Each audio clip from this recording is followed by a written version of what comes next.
Hello and welcome to this presentation. It's a shorter presentation on Sri T. Krishnamacharya, his broad lineage tradition as through the various branches. So I thought to share this document I have here. We'll start again with this invocation honoring the Acharya, Sri Tirumalai Krishnamacharya. श्रीकृष्णवागीशयतीश्वराभ्यां सम्प्राप्तचक्राङ्कणभाष्यसारं श्रीनुतनरेङ्गेन्द्रयतौ समर्पितस्वं श्रीकृष्णमार्यं गुरुवर्यमीदे विरोधे कार्तिके मासे शतताराकृतोदयं योगाचार्यं कृष्णमार्यं गुरुवार्यमहं भजे श्रीगुरुभ्यो नमः Om.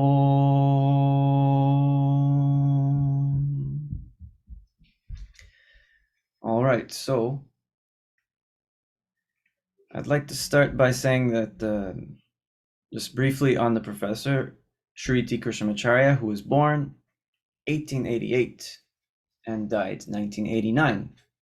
He comes from a family lineage tradition of scholar practitioners and householder yogis, going back to the 9th century Sri Vaishnavite Saint Natamuni.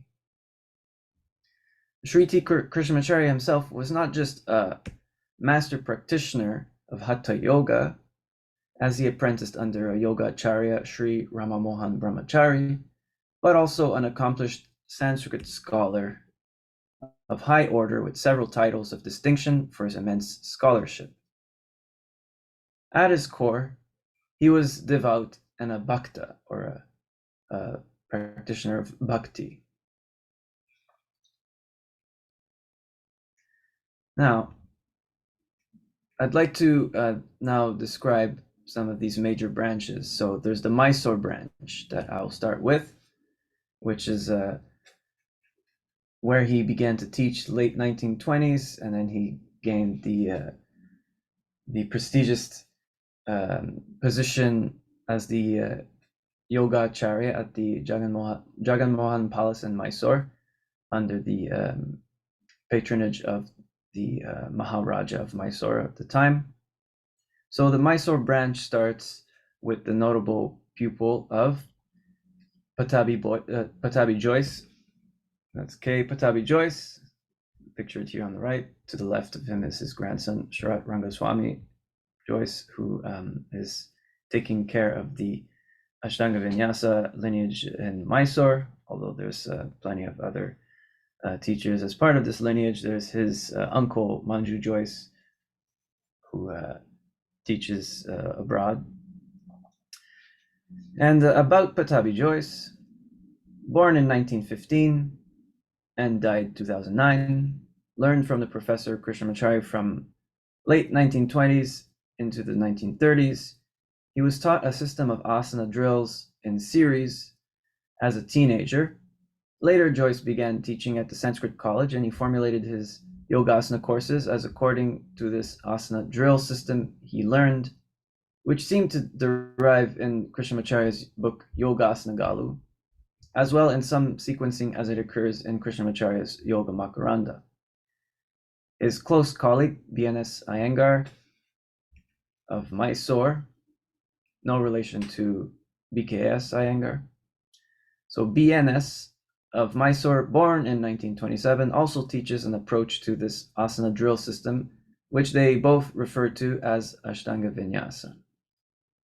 This system is often described as a Tristana method comprising of drishti or gazing point, along with the physical posture or asana, and coordinated with the breath, along with an instruction into the bandhas or physical energetic muscular engagements and locks. Now moving on, we have BKS Iyengar, born in 1918 and died 2014. So here he is pictured with the Acharya, Krishnamacharya. And B.K.S. Iyengar has his two children here. Two of his children. He had some other children as well. But these are the main teachers that continued his teachings at his institute in Pune. This is his daughter Gita Iyengar and his son Prashant Iyengar. In any case,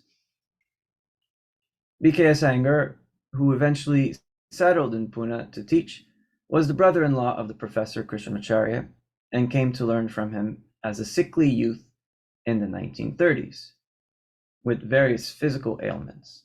Iyengar reports Krishnamacharya's instruction to him was always quite spare and reportedly strict and harsh at the time, as Iyengar was a teenager.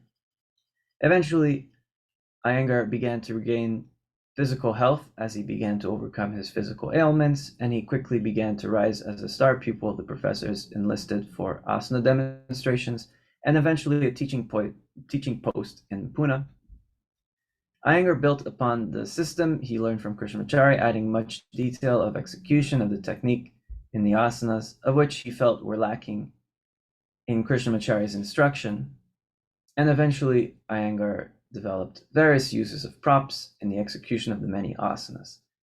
Major points in Iyengar's teaching is precision in technique, variously devised sequences, and timing in the asanas, along with the addition of various uses of props.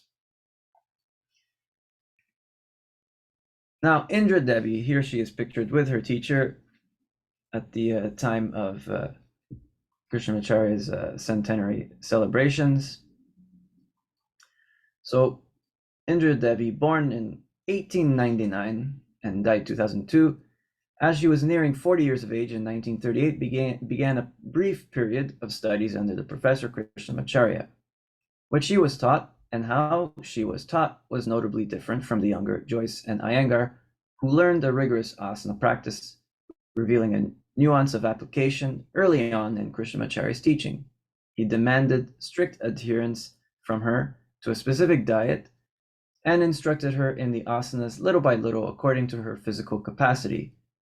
What Krishnamacharya emphasized to her was the breathing to be made long and smooth, and the asana practice subsequently being slow and mindful as such. These are the three main pupils of Krishnamacharya's from the 1930s Mysore period of the professor's teaching. Now, the Yogashala Krishnamacharya taught at in Mysore eventually closed in the late 1940s with the independence of India and the funding to the Shala being lost. Krishnamacharya eventually relocated to Madras, China in the Chennai, Madras, Chennai in the 1950s. So here he is pictured with his wife, Nama Giriyama. So she is the sister, the older sister of B.K.S. Iyengar. So Krishnamacharya and B.K.S. Iyengar are actually brothers-in-law. So I'll start talking about the Chennai branch of pupils by speaking of the children of the professor. He had 6 children. So this is not all of them. This is TKV Deshikachar to the left. This is TK Shribashyam to the far right. This is Krishnamacharya and his wife, Namagiriyami. And this is 2 of their daughters and a grandchild of Krishnamacharya and Namagiriyama. So I'm not sure which daughters these are in the picture. He had 3 daughters and 3 sons. So, as I said, he had 6 children, namely his 2 eldest daughters, Pundarikavali, she was born in 1931, and Alamelu Sheshadri, born 1933. Here they are, more recently. As well as the oldest son, TK Srinivasan, born in 1936. I don't know anyways, the year of his death. Little is known about this son. We have the middle son, TKV Deshikachar, born in 1938 and died 2016, who is notable for transmitting his father's teachings on adaptation of practice according to the individual, or Vini Yoga, deriving in the Yoga Rahasya through a slow and mindful breath-centered practice. The youngest son, TK Sribashyam, born in 1940 and died 2017, who taught in Europe a practice that is at once spiritual in its approach to mudras and orientation to devotion and the divine. And the youngest daughter, Sri Shubha Mohan Kumar, born in 1952, who teaches a slow-paced, breath-centered, active Vinyasa Krama approach. Srivatsa Ramaswamy, born in 1939, who learned from the acclaimed yoga acharya Sri T. Krishnamacharya for over 30 years from 1955 to 1988. Learned a complete system of Vinyasa Krama, including the powerful practice of the important mudras and pranayama from his teacher, several classic Sanskrit texts, and Vedic chanting. Central to Ramaswamy's teachings is in clarifying the breadth or scope of the system of practice he learned from his acharya, and in highlighting the scholarly brilliance of Sri T. Krishnamacharya. His approach is slow and mindful with a long breathing emphasis, teaching a full scope of practices comparable to Iyengar's Light on Yoga publication and Pattabhi Jois's presentation of Ashtanga Vinyasa in the various series, with a particular emphasis on certain health-giving mudras as according to the Yoga Rahasya, and an orientation to understanding the purpose of practice as according to the Shastras and aiming to the self, that is, pure consciousness, as explained in the classical yoga expounded by Patanjali. A.G. Mohan, born in 1945, along with his wife Indra Mohan. Here they're pictured with their two children, Ganesh Mohan to the far left, and Nitya Mohan to the far right. So A.G. Mohan and his wife, Indra Mohan, began learning from the professor in 1971 up until 1989 for a period of 18 years. He was taught similarly to his colleagues Deshikachar and Ramaswamy, and being taught variously from the Shastras or classic texts, Vedic chanting, and a slow and mindful breath-centered practice. His orientation and practice tends toward the therapeutic or Chikitsa Krama, much like his colleague Deshikachar, and he teaches the classic texts similarly as Ramaswamy has been presenting. Now, TKV Deshikachar, TK Sribashyam, also their youngest sister, Sri Shubha,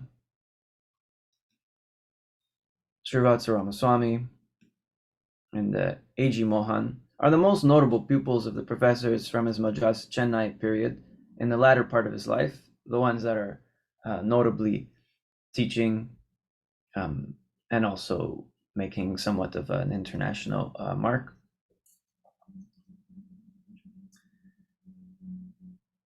Other minor pupils of his during this period include Westerners, such as American Libby Mattis, pictured here on the left, who learned from Krishnamacharya in the 1960s while in her 20s. French Yvonne Millerand, who also learned from the professor during the 1960s. And American Richard Schechner, who briefly learned from Krishnamacharya in the early 1970s. So this is the brief presentation I wanted to show. Hope you appreciate. And until next time, all the best.